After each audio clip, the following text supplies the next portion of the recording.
Hello friends, welcome to my YouTube channel Hatim Ali's Life. বন্ধুসকল আশা কৰো আপোনালোক সবে ভালে আছে। আজি মোৰ আলোচ্য বিষয় কুমৰা খেতি। তো বন্ধুসকল আজি মই কুমৰা খেতি লৈ ভিডিও এটা আপোনালোকলৈ পঠিয়ালো। তো আশা কৰো আপোনালোকে মোৰ এই ভিডিওটো চাই নিশ্চয় উপকৃত হ'ব পাৰিব বুলি মই আশা ৰাখিলো।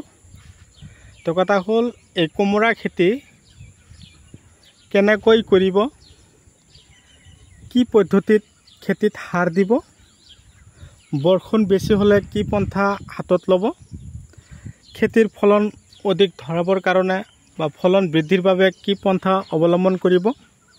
তো আজিৰ এই ভিডিওটোৰ মাজেদি আপোনালোকৰ লগত মই কথাখিনি শ্বেয়াৰ কৰিবলৈ গৈ আছোঁ। তো কথা হ'ল এই কুমৰা খেতিত তাৰমানে যথেষ্ট পৰিমাণে ফলন লাগিছে, কিন্তু গছত নানান ধৰণৰ পোক, নানান ধৰণৰ বেমাৰে আক্ৰমণ কৰা দেখা পোৱা গৈ আছে।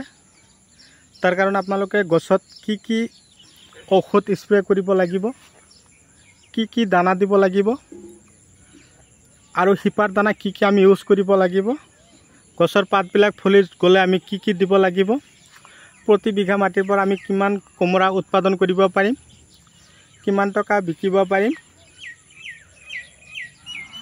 কথাখিনি লৈ আজি এইটো ভিডিও আপোনালোকলৈ পঠিয়ালোঁ। কথা হ'ল আপোনালোকে যদি মোৰ চেনেলৰ নতুন ভিউৱাৰ্ছ হিচাপে আছে তেনেহ'লে মোৰ চেনেলটো ছাবস্ক্ৰাইব কৰি দিব, কাষত থকা বেল ঘণ্টিটো লাহেকৈ বজাই দিব, যাতে এনেকুৱা ধৰণৰ উন্নত ৰাসায়নিক বৈজ্ঞানিক পদ্ধতিৰে কৰা খেতিৰ ভিডিও অলৰেডি আপোনালোকে পাই থাকে। তো বৰ্তমান কিন্তু যথেষ্ট পৰিমাণে বৰষুণ হৈ আছে।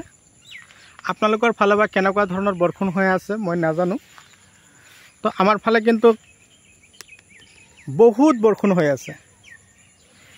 এই বৰষুণৰ মাজত খেতিত ঘাঁহ হৈছে যথেষ্ট পৰিমাণে, কিন্তু ঘাঁহবিলাক চাফা কৰোঁতে সময় নালাগিব। কথা হ'ল বৰষুণৰ মাজত যেতিয়া আমি ঘাঁহবিলাক চাফা কৰিবলৈ যাম নহয়, তেতিয়া আমাৰ নানান ধৰণৰ প্ৰব্লেম দেখা দিব। আৰু কিছুমান গছ মাটিৰে বগাই গৈ আছে, যাই থাকক, কোনো প্ৰব্লেম নাই। আৰু গছবিলাক হঠাৎকৈ এনেকৈ দুটা এটা গছ মৰি যোৱাৰ লগে লগে আপোনালোকে কি পন্থা অৱলম্বন কৰিব তাকো লৈ মই কথাখিনি আলোচনা কৰিবলৈ গৈ আছোঁ। মোৰ ভিডিঅ'টো স্কিপ নকৰিব, আৰম্ভণিৰ পৰা শেষলৈকে নিশ্চয় চাব। আজিৰ এই ভিডিঅ'টো অতি গুৰুত্বপূৰ্ণ ভিডিঅ', বিশেষকৈ আপোনালোকৰ কাৰণে। আৰু যিসকল কৃষক দাদা বাইদেউসকলে খেতি কৰিছে কোমোৰা খেতি, তো দাদা বাইদেউৰ কাৰণে মই আজিৰ এই ভিডিঅ'টোক আপোনালোকৰ কাৰণে গুৰুত্বপূৰ্ণ বুলি এইটোৱেই ক'লোঁ যে আজি এই কোমোৰা খেতিৰ কাৰণে মই গুৰুত্বপূৰ্ণ কেইটামান কথা ক'ম, মনোযোগী হৈ আপোনালোকে শুনিব বুলি মই আশা ৰাখিলোঁ। প্ৰথমতে কুমৰা খেতি কৰিবৰ কাৰণে মাটি নিৰ্বাচনটো কৰিব লাগিব।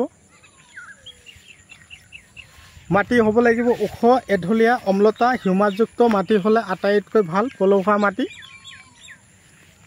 মাটিৰ যাতে কোনো ধৰণৰ পানী জমা নহয়, সাৰুৱা মাটি হ'লে ভাল।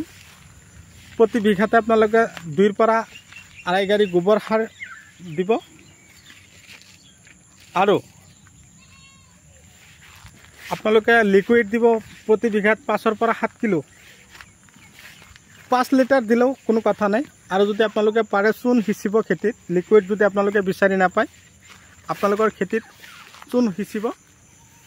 চূণ সিঁচিলে আপোনালোকৰ গছখিনি তাৰমানে কি হয়, শিপাত এক ধৰণৰ বেমাৰ পায়, গছ হঠাৎকৈ মৰি যায়, সেই বেমাৰ আৰু আপোনালোকৰ খেতিত নাথাকিব।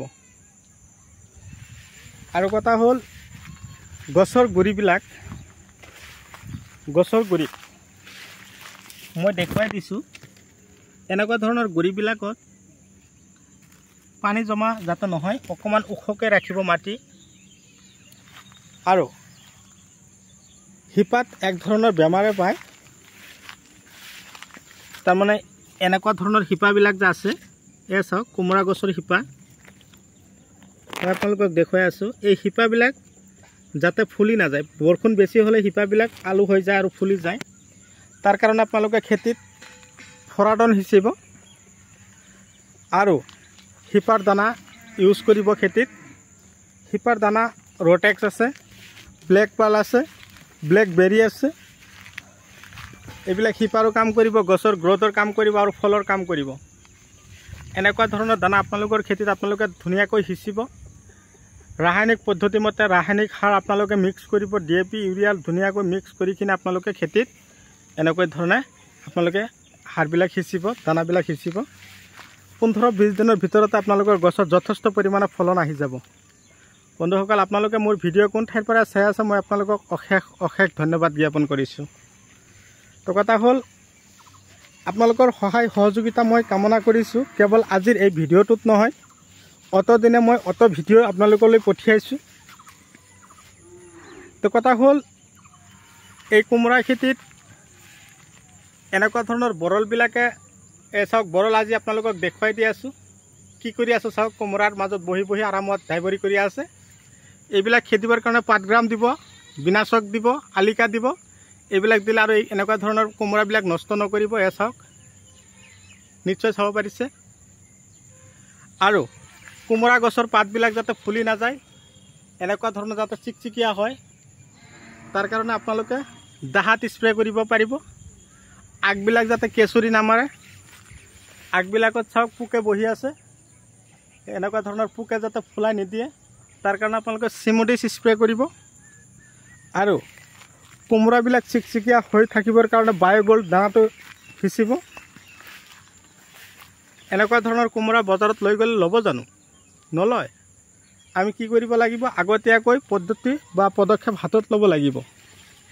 কেৱল কোমোৰা নহয়, যিকোনো চব্জিয়ে হওক, কোমোৰা, পটল, জিকা, ভোল, যাতে এনেকুৱা ধৰণৰ বেমাৰৰ পৰা হাত সাৰিব পাৰোঁ, যাতে আমি হাত সাৰিব পাৰোঁ, তাৰ কাৰণে মই আপোনালোকক এনেকুৱা ধৰণৰ সংগনাই ভিডিঅ' দি আছোঁ। আৰু এইটো খেতিত কিন্তু দানা দিয়া হৈছিল ৰটেক্স, বায়'গল্ড, তাৰপিছত ব্লেকবেৰী, ব্লেক পাৰ্ল। এইবিলাক দানা দিয়াৰ পিছত চাওক শিপাৰ গ্ৰোথ চাওক। এনেকুৱা ধৰণৰ উন্নত শিপা ওলাব লাগিব গছৰ পৰা। সৰু সৰু শিপাবিলাক ওলালে গছৰ যথেষ্ট ফলন আহি যায়। আজিকালি উন্নত ধৰণৰ খেতি বাতি কৰিবৰ কাৰণে প্ৰস্তুতি লৈ আছে। ৰাসায়নিক, বৈজ্ঞানিক, জৈৱিক পদ্ধতি মতে খেতি কৰি আছোঁ। খেতিৰ ফলনবিলাক যাতে ভাল হয়, সৰু থাকোঁতে যাতে গছত ফলনবিলাক লাগে, তাৰ কাৰণে আমি পদ্ধতি অৱলম্বন কৰিব লাগিব। ইফালে জলকীয়াৰ খেতিও আছে। এইটো ভোট জলকীয়া। ইয়াত 1 কঠা মাটি ভোট জলকীয়া খেতি কৰা হৈছে। এয়া চাওক, গছৰ পাতবিলাক চাওক কি ধুনীয়া হৈ আছে। এনেকুৱা ধৰণৰ ভোট জলকীয়াও যদি আপোনালোকে এইটো সময়ত কৰিব পাৰে, মই কোৱা কথাখিনিৰ ওপৰত বেছ কৰি আপোনালোকে কৰিব পাৰিলে আপোনালোকক সফল হ'ব পাৰিব। আৰু এনেকুৱা ধৰণৰ পটলৰ খেতি কৰিছে জানো? যদি আপোনালোকে মোৰ পৰা পটলৰ লতিবিলাক, যিবিলাক দাদা বাইদেউসকলে ক্ৰয় কৰিছে, মই আপোনালোকক অশেষ ধন্যবাদ জ্ঞাপন কৰিছোঁ। আপোনালোকে মই কোৱা দানাবিলাক যদি খেতিত দিব পাৰে, আপোনালোকৰ খেতিটো যথেষ্ট পৰিমাণে ফলন আপোনালোকে লাভ কৰিব পাৰিব। তো চাওক, পটলৰ গছবিলাক চাংগৈ পালেগৈ। এতিয়া আপোনালোকৰ প্ৰধান কাম হ'ল খেতিত আপোনালোকে যথেষ্ট পৰিমাণে গোবৰ আৰু যথেষ্ট পৰিমাণে আপোনালোকে দানা সিঁচিব লাগিব। সিঁচিব পাৰিলে আপোনালোকৰ খেতিৰ পৰা যথেষ্ট পৰিমাণে ফলন আপোনালোকে লাভ কৰিব পাৰিব। চাওক, প্ৰতিটো গাঁঠিয়ে গাঁঠিয়ে পটল লাগি আছে। আৰু যেতিয়া আপোনালোকে দানা, ইউৰিয়া, DAP সিঁচিব, তেতিয়া আপোনালোকে চাব আপোনালোকৰ গছত যথেষ্ট পৰিমাণে ফলন আহিব। কেৱল আপোনালোকে বিকিয়া থাকিব আৰু মাজে মাজে পোকৰ ঔষধ স্প্ৰে কৰি থাকিব। তো বন্ধুসকল, মোৰ ভিডিঅ' চাই কেনে পালে কমেণ্ট নকৰাকৈ নাথাকিব। কালিৰ ভিডিঅ' কি লাগে আপোনালোকে কমেণ্ট কৰি জনাবচোন। তাৰমানে আজিৰ এইটো ভিডিঅ'ৰ পিছত আপোনালোকক ছেকেণ্ড ভিডিঅ'টো কি লাগে আপোনালোকক মই ক'বলৈ কৈছোঁ। আপোনালোকে যিমানকেইটা কমেণ্ট কৰিব, মই কমেণ্টখিনি চাই মই আপোনালোকক ভিডিঅ' দিবৰ কাৰণে প্ৰস্তুতি ল'ম। তো মই আৰু বিশেষ আলোচনা নকৰোঁ। যিখিনি কথা আপোনালোকৰ লগত আলোচনা কৰিছোঁ, আশা কৰোঁ আপোনালোকে নিশ্চয় উপকৃত হ'ব পাৰিব। তো বন্ধুসকল, মই আৰু দেৰি নকৰোঁ। মই আজি আপোনালোকৰ মাজৰ পৰা বিদায় লৈছোঁ। পৰৱৰ্তী ভিডিঅ'ত লগ পাম। Bye bye.